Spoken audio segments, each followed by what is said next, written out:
ಹೇ guys, ಎಲ್ರಿಗೂ ನಮಸ್ಕಾರ. Welcome to Akshara academy.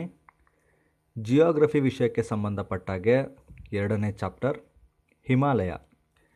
ಸ್ಪರ್ಧಾತ್ಮಕ ಪರೀಕ್ಷೆಗಳ ದೃಷ್ಟಿಯಿಂದ ಹಿಮಾಲಯ ವಿಷಯದ ಬಗ್ಗೆ ಯಾವ ಟಾಪಿಕನ್ನು ಓದಬೇಕು ಅಂತ ಇವತ್ತಿನ ವಿಡಿಯೋದಲ್ಲಿ ನೋಡೋಣ. ವಿಡಿಯೋನ ಎಂಡ್ ತನಕ ನೋಡಿ. ನಮ್ಮ ಚಾನಲ್ಗೆ ಸಬ್ಸ್ಕ್ರೈಬ್ ಆಗದಿರೋರು ಸಬ್ಸ್ಕ್ರೈಬ್ ಆಗಿ ಆ್ಯಂಡ್ ನಮ್ಮನ್ನು ಇನ್ಸ್ಟಾಗ್ರಾಮ್ನಲ್ಲಿ ಫಾಲೋ ಮಾಡೋದನ್ನ ಮರಿಬೇಡಿ. ಮೊದಲಿಗೆ ನಾವು ಭಾರತದ ಭೂಸ್ವರೂಪ ಮತ್ತು ವೈವಿಧ್ಯಮಯವಾದ ಭೌಗೋಳಿಕ ಲಕ್ಷಣಗಳಿಂದ ಭಾರತವನ್ನು 4 ಪ್ರಕಾರಗಳಾಗಿ ಡಿವೈಡ್ ಮಾಡಿದ್ದೀವಿ, ಅಂದರೆ ಜಿಯೋಗ್ರಫಿಕಲ್ ಆಗಿ.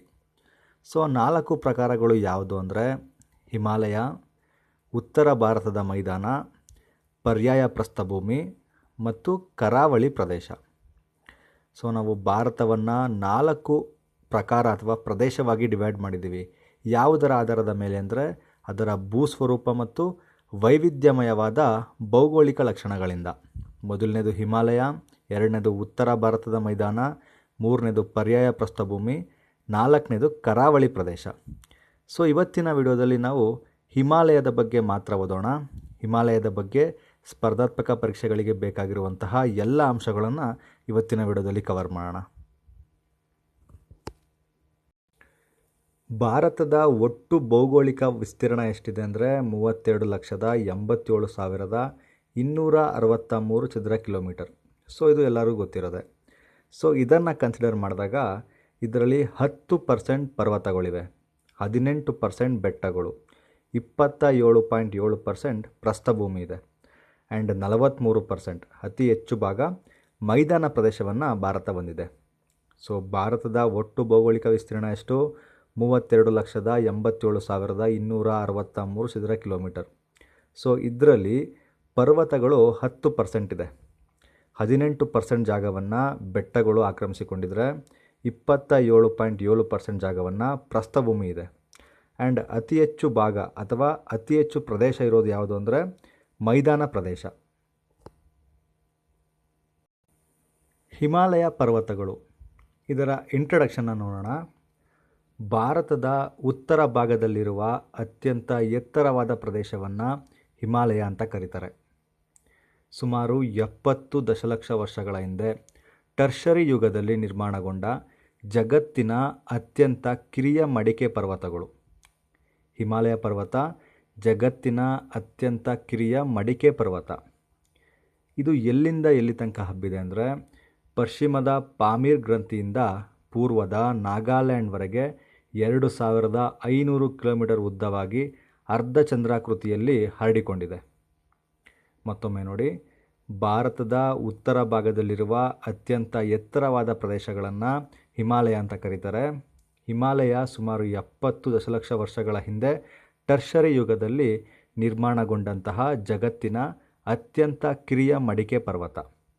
ಇದು ಎಲ್ಲಿಂದ ಎಲ್ಲಿ ತನಕ ಹಬ್ಬಿದೆ ಅಂತ ನೋಡೋದಾದರೆ ಪಶ್ಚಿಮದ ಪಾಮೀರ್ ಗ್ರಂಥಿಯಿಂದ ಪೂರ್ವದ ನಾಗಾಲ್ಯಾಂಡ್ವರೆಗೆ 2,500 ಕಿಲೋಮೀಟರ್ ಉದ್ದವಾಗಿ ಯಾವ ಆಕೃತಿಯಲ್ಲಿದೆ ಅಂದರೆ ಅರ್ಧಚಂದ್ರ ಆಕೃತಿಯಲ್ಲಿ ಇದು ಹರಡಿಕೊಂಡಿದೆ.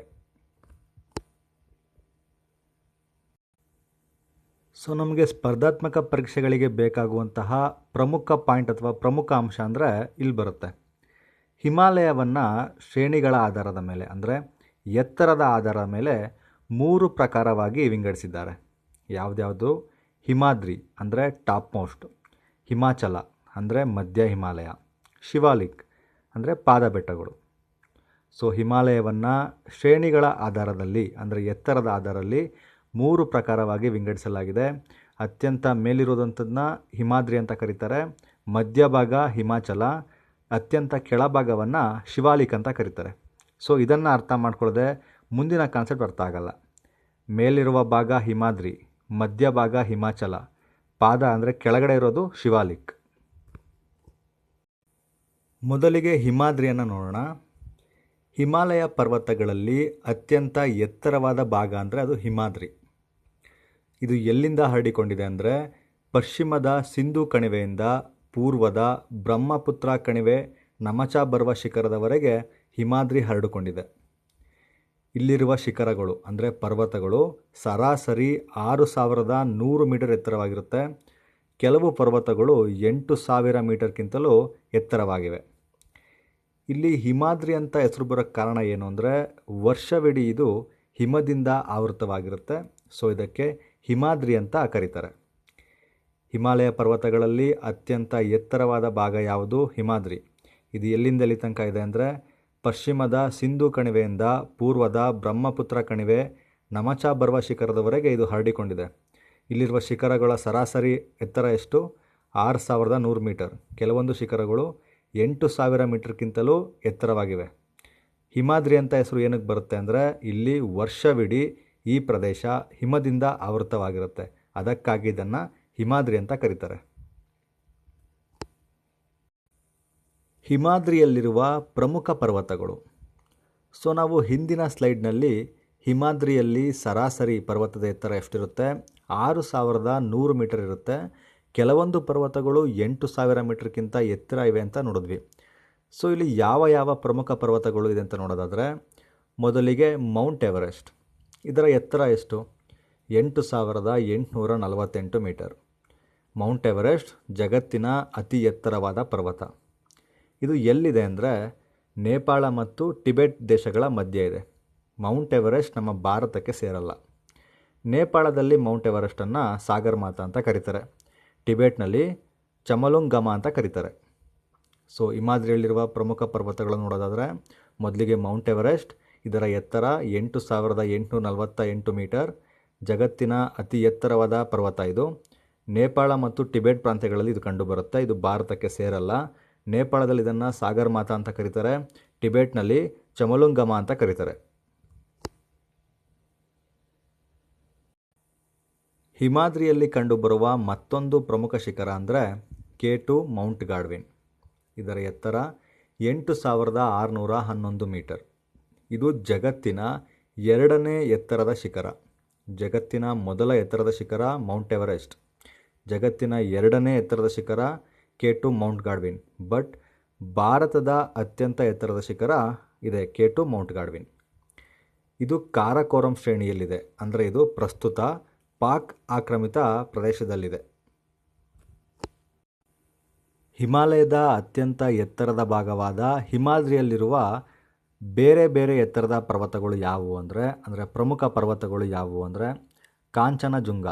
ಇದು 8,598 ಮೀಟರ್ ಇದ್ದರೆ ಮಾಕುಲ್ 8,481 ಮೀಟರ್ ಇದೆ. Next Dhaulagiri 8,176 metre. Next Manasa ಇದು 8,156 ಮೀಟರ್ ಇದೆ. ನಂಗಾ ಪರ್ವತ 8,126 ಮೀಟರ್. ಅನ್ನಪೂರ್ಣ ಪರ್ವತ 8,078 ಮೀಟರ್. ಹಿಡನ್ ಶಿಖರ 8,069 ಮೀಟರ್. Last Nanda Devi 7,728 metre. ಹಿಮಾದ್ರಿಯಲ್ಲಿ ಕೇವಲ ಎತ್ತರವಾದ ಪರ್ವತಗಳು ಅಲ್ಲದೆ ಕಣಿವೆಗಳು ಕೂಡ ಇದ್ದಾವೆ. ಸೊ ಹಿಮಾದ್ರಿಯಲ್ಲಿರುವ ಪ್ರಮುಖ ಕಣಿವೆಗಳು ಯಾವುದು ಅಂತ ನೋಡೋದಾದರೆ ಶಿಪ್ಕಿಲಾ. ಇದು ಹಿಮಾಚಲ ಪ್ರದೇಶದ ಶಿಮ್ಲಾದಿಂದ ಟಿಬೆಟ್ವರೆಗೆ ಇದೆ. ನೆಕ್ಸ್ಟ್ ಜಿಲೆಪ್ಲಾ. ಇದು ಟಿಬೆಟ್ನ ಲಾಸಾದಿಂದ ವೆಸ್ಟ್ ಬೆಂಗಾಲ್ನ ಕಾಲಂಪಂಗ್ವರೆಗೂ ಈ ಕಣಿವೆ ಇದೆ. ನೆಕ್ಸ್ಟ್ ನಾಥುಲಾ ಕಣಿವೆ ಅಥವಾ ನಾಥುಲಾ ಪಾಸ್ ಪ್ರಸಿದ್ಧವಾದ ಕಣಿವೆ. ಕಾರಣ ಏನು ಅಂದರೆ ಇದು ಭಾರತ ಮತ್ತು ಚೀನಾ ನಡುವೆ ಸಂಪರ್ಕವನ್ನು ಕಲ್ಪಿಸುತ್ತದೆ. ಕೊನೆಯದಾಗಿ ಖೈಬರ್ ಕಣಿವೆ.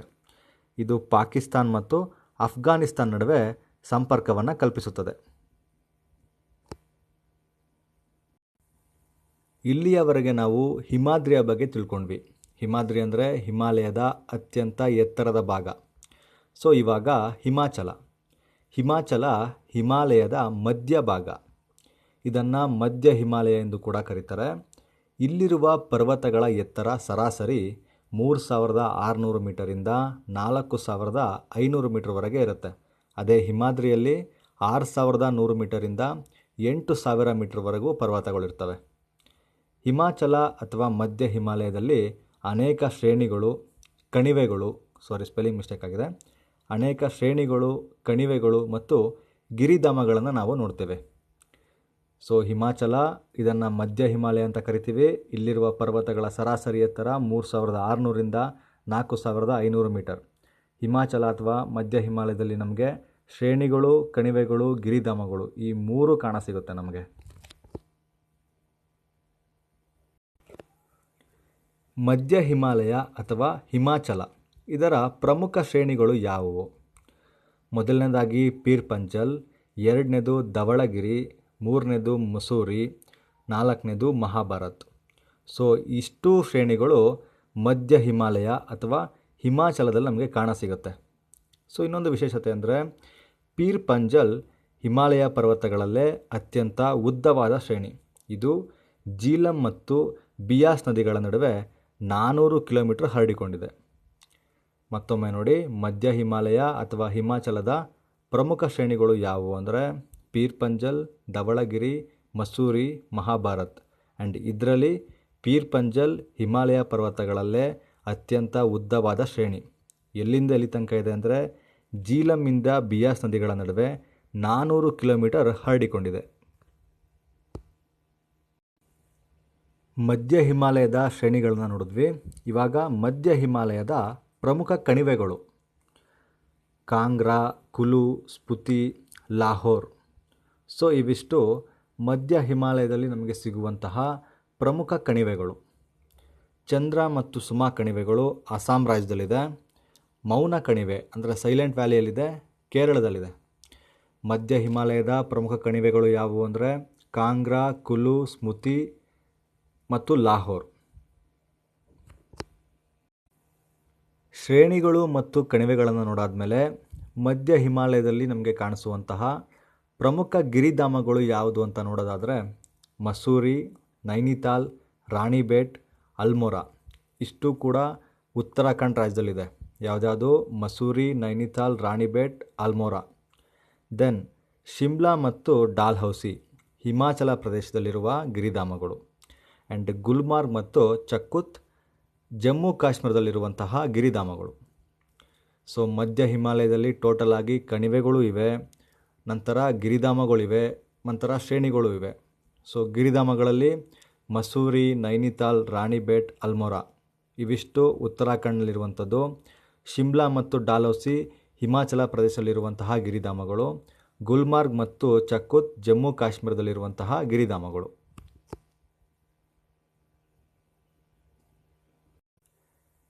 ಶಿವಾಲಿಕ್ ಬೆಟ್ಟಗಳು. ಶಿವಾಲಿಕ್ ಬೆಟ್ಟಗಳು ಹಿಮಾಲಯದ ಅತ್ಯಂತ ಕೆಳಭಾಗ. ಹಿಮಾಲಯದ ಅತ್ಯಂತ ಮೇಲ್ಭಾಗ ಹಿಮಾದ್ರಿ, ಮಧ್ಯಭಾಗ ಹಿಮಾಚಲ, ನಂತರ ಅತ್ಯಂತ ಕೆಳಭಾಗ ಯಾವುದು ಅಂದರೆ ಶಿವಾಲಿಕ್ ಬೆಟ್ಟಗಳು. ಇದನ್ನು ಹಿಮಾಲಯದ ಪಾದ ಬೆಟ್ಟ ಅಂತ ಕೂಡ ಕರೀತಾರೆ. ಇದು ಅತ್ಯಂತ ಕೆಳಮಟ್ಟದಲ್ಲಿರುವ ಪರ್ವತಗಳು. ಇಲ್ಲಿರುವ ಪರ್ವತಗಳ ಸರಾಸರಿ ಎತ್ತರ 1300 ಮೀಟರ್. ಇಲ್ಲಿ ಡೂನ್ಗಳಿವೆ. ಅಂದರೆ ಹಿಮಾದ್ರಿ ಮತ್ತು ಹಿಮಾಚಲದಲ್ಲಿ ಕಣಿವೆಗಳು, ಶ್ರೇಣಿಗಳು ಮತ್ತು ಗಿರಿಧಾಮಗಳನ್ನು ನಾವು ನೋಡಿದ್ವಿ. ಅದೇ ರೀತಿ ಶಿವಾಲಿಕ್ ಬೆಟ್ಟಗಳಲ್ಲಿ ಡೂನ್ಗಳನ್ನು ನಾವು ಕಾಣ್ತೇವೆ. ಅದಕ್ಕೆ ಉದಾಹರಣೆ ಅಂದರೆ ಡೆಹ್ರಾಡೂನ್. ಸೊ ಶಿವಾಲಿಕ್ ಬೆಟ್ಟಗಳು, ಇದನ್ನು ಹಿಮಾಲಯದ ಪಾದ ಬೆಟ್ಟಗಳು ಅಂತ ಕರೀತಾರೆ. ಇದು ಅತ್ಯಂತ ಕೆಳಮಟ್ಟದಲ್ಲಿರುವ ಪರ್ವತಗಳು. ಇಲ್ಲಿ ಸರಾಸರಿ ಎತ್ತರ 1300 ಮೀಟರ್. ಇಲ್ಲಿ ನಾವು ಡೂನ್ಗಳನ್ನು ಕಾಣ್ತೇವೆ. ಇದಕ್ಕೆ ಉದಾಹರಣೆ ಡೆಹ್ರಾಡೂನ್.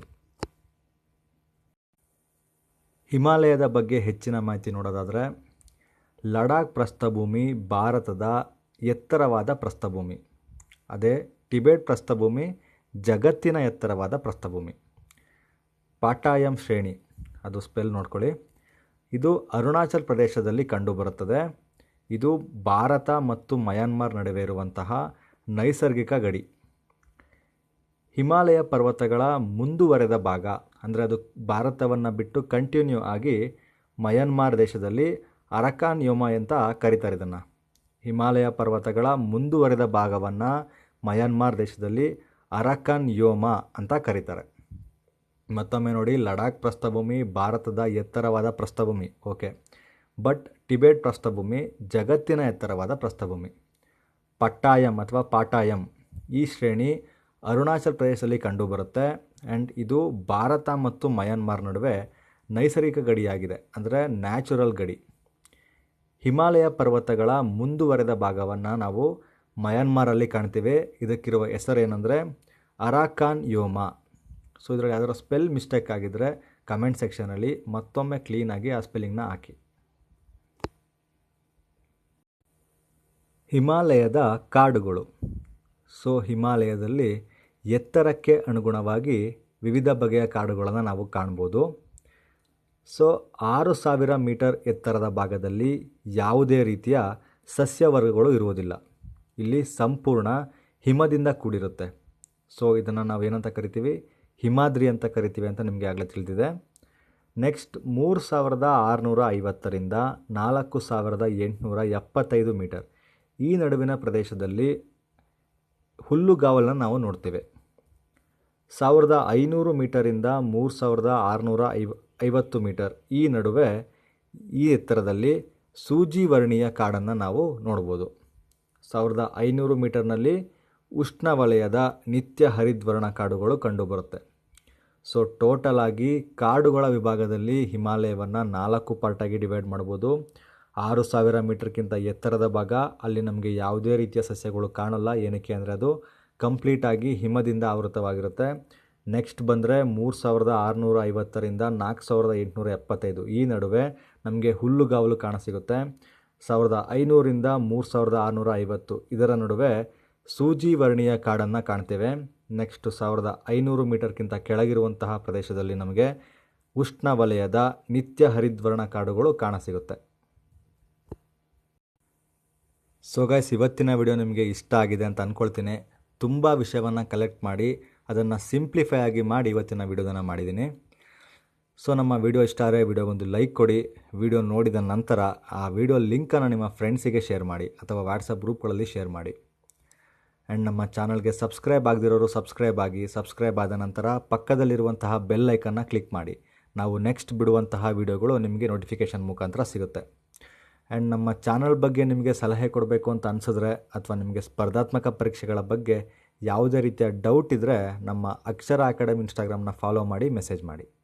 ಮುಂದಿನ ವಿಡಿಯೋದಲ್ಲಿ ಭೇಟಿ ಆಗ್ತೀನಿ. Thank you so much.